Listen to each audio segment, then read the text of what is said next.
বেদনাদায়কভাবে বিএনপির লোকেরা হামলা চালায় এবং তাদেরকে আবদ্ধ করেও রাখে। পরে আইন শৃঙ্খলা বাহিনী এবং আমাদের লোকদের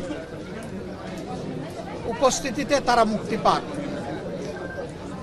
এই জায়গাটায় তারা ক্ষান্ত হয়নি।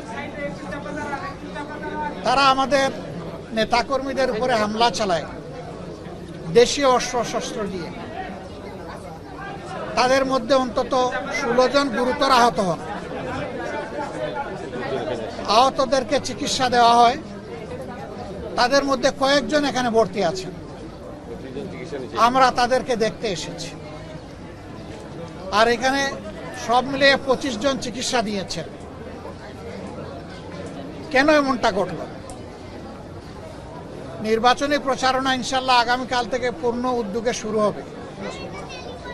আমরা দেশে একটা শান্তিপূর্ণ